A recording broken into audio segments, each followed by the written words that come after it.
అభివృద్ధి పాడ 6 గ్యారెంటీలు కాదు 420 ఇచ్చిండు. ఆయన మీద 420 కేసు పెట్టాలి లెక్క ప్రకారం చూస్తే. స్థానిక సంస్థల ఎన్నికలు కూడా అందుకే పెడతలేడు. ఆయనకు భయం. ఇంకా 10 సంవత్సరాలు కాదు కదా, ఇప్పుడు దమ్ముంటే ఆయన ఇప్పుడు రేపు ఎలక్షన్ పెట్టమానండి, చిత్తులో ఓడగొడతాం. ఆయనకు అభివృద్ధి ఏం తెలుస్తుంది, అభివృద్ధి లేదని ఏం తెలుస్తుంది. ఆయనకు అభివృద్ధి లేదు, పాడు లేదు, ఏది లేదు. మేము కూడా కొడంగల్ నుండి వచ్చినాం. మా దుద్యాల మండలం, మా గ్రామం దుద్యాలు. మాది గ్రామం దుద్యాలు ఉండే, ఇప్పుడు మండలం కూడా అయింది మా ఊరు.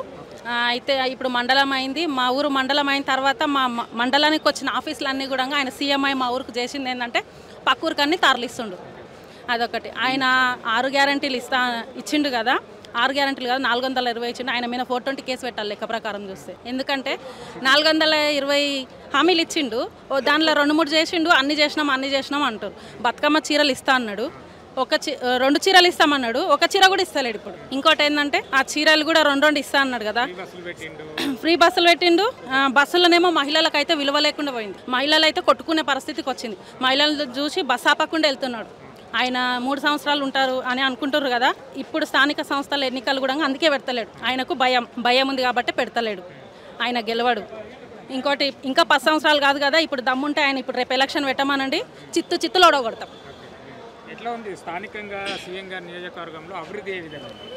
అభివృద్ధి పాడ గ్రామ పంచాయతీలలో పనిచేస్తారు కదా, వాళ్ళకి జీతాలు రాక ఏడుస్తున్నారు పాపం. ఆయన అభివృద్ధి పాడ. ఆయన ఎక్కడో గెలిచినాక ఒకసారి మా ఊరికి వచ్చిండు, కొడంగల్ నియోజకవర్గంకు. మళ్ళీ తర్వాత రాలేదు. ఆయనకు అభివృద్ధి ఏం తెలుస్తుంది, అభివృద్ధి లేదని ఏం తెలుస్తుంది. ఆయనకు అభివృద్ధి లేదు, పాడు లేదు, ఏది లేదు. అంటే వాళ్ళ అన్న ఉన్నాడు, ఒక వార్డు మెంబర్ కూడా కాదు. ఆయన వచ్చి ఇనాగ్రేషన్లు చేస్తాడు. ఇనాగ్రేషన్ చేస్తే ఏముందండి, ఆయనకి ఏదో ఒకటి అర్హత ఉండాలి కదా. ఇనాగ్రేషన్ చేసినందుకు చేస్తుండు. ఆ పనులు కూడా ఆయనకు అర్హత లేనట్టుగానే ఆయన కూడా అట్లనే ఒక్క పని కూడా అవుతలేదు. బందోబస్తు అంటే వాళ్ళు రాజకీయ పరంగా అయితే ఫెయిల్. కాకపోతే ఏంటంటే వాళ్ళకున్న బలాన్ని వాళ్ళు అక్కడ ఉపయోగిస్తున్నారు, అంతే. రౌడీయిజం చేస్తున్నారు, అంతే.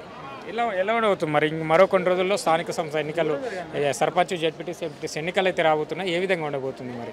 వాళ్ళు ఎన్నికలకు ఇప్పుడు స్థానిక సంస్థల ఎన్నికలు అందుకనే పెడతలేరండి. వాళ్ళు ఖచ్చితంగా ఓడిపోతారు కాబట్టి వాళ్ళు ఎన్నికలు పెట్టట్లేదు. వాళ్ళు ఒకవేళ ఎన్నికలు పెడితే మేము ఖచ్చితంగా మా కొడంగల్ నియోజకవర్గంలో ఒక్క ఎంపీటీసీ, ఒక జెడ్పీటీసీ, ఒక సర్పంచ్, ఒక వార్డు మెంబర్ కూడా గెలవనీయమని ఈ మీడియా ద్వారా వాళ్ళకి చెప్తున్నాం. ప్రజాపాలన, ప్రజాప్రభుత్వం అన్ని వర్గాలకు న్యాయం చేస్తున్నాం. ఎస్సీ, ఎస్టీ, బీసీలకు, మైనార్టీలకు అన్ని వర్గాలకు న్యాయం చేస్తున్నాం. 10-15 సంవత్సరాలు మేమే అధికారంలో ఉంటాం, సీఎం రేవంత్ రెడ్డి గారు అని మాట్లాడుతున్నారు కాంగ్రెస్ పార్టీ. వాళ్ళు ఏమంటారు, 10-15 సంవత్సరాలు రూలింగ్లు ఉంటామని చెప్తారు కదా. ఆయనకు భయం ఏంటంటే రాత్రి నిద్రలో కూడా ఆయనకు ఇప్పుడు కలవరం అవుతుంది. నేను ఒక 2 రోజులు ఎక్కడ సెలవు పెట్టకపోతే నా సీఎం కుర్చీకి ఎవడు ఎసరు పెడతాడు అని. కాబట్టి ఆయనే ఇది చేస్తాడు. ఇంకా ఆయనది ఏది లేదు. ఆయన గెలవడు. ఆయన 3 సంవత్సరాలు అంటుండు కదా, 3 సంవత్సరాలు కాదు కదా. ఇప్పుడు ఆయన ఎలక్షన్ పెడితే ఆయన మాత్రం మళ్ళీ గెలవడు.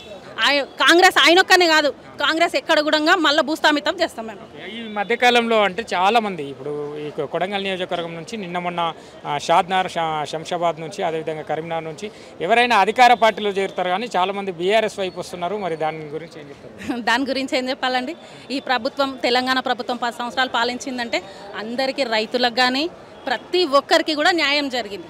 ఇప్పుడు కాంగ్రెస్ వాళ్ళ పాలన ఎట్లుందండి, వాళ్ళ కాంగ్రెస్ కార్యకర్తలు మాత్రమే వాళ్ళే రోడ్లు వేపిస్తారు. ఆ రోడ్డు వేసిన 3 నెలలకే మొత్తం కుంగిపోతుంది. ఆ పరిస్థితి ఉంది.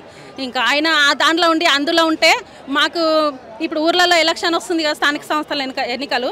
ఆ ఎలక్షన్లో మేము పోయి ఏమన్నా ఓట్లు అడిగినాం అనుకో, మమ్మల్ని రాళ్ళు తీసుకొని కొడతారని చెప్పేసి ఆ భయానికి మళ్ళీ బీఆర్ఎస్లోకి వాళ్ళ సొంత నిర్ణయంగా స్వచ్ఛందంగా వస్తుంది.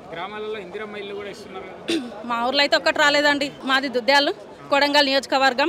మా దుద్యాల మండలంలో అయితే ఒక్క ఇల్లు కూడా రాలేదు, కట్టలేదు. పుట్టిగా వస్తారు, భూమి పూజ చేస్తారు, దానికి ఏం పని చేస్తలేరు, డబ్బులు ఇస్తలేరు. మరి డబ్బులు ఇస్తే ఇందిరమ్మ ఇండ్లు వస్తే ఇప్పటివరకు ఇల్లు కట్టాలి కదా, ఇంట్లో ఒక్కడు కూడా ఏడుంది, ఒక్కడు కూడా ఇల్లు కూడా లేదు.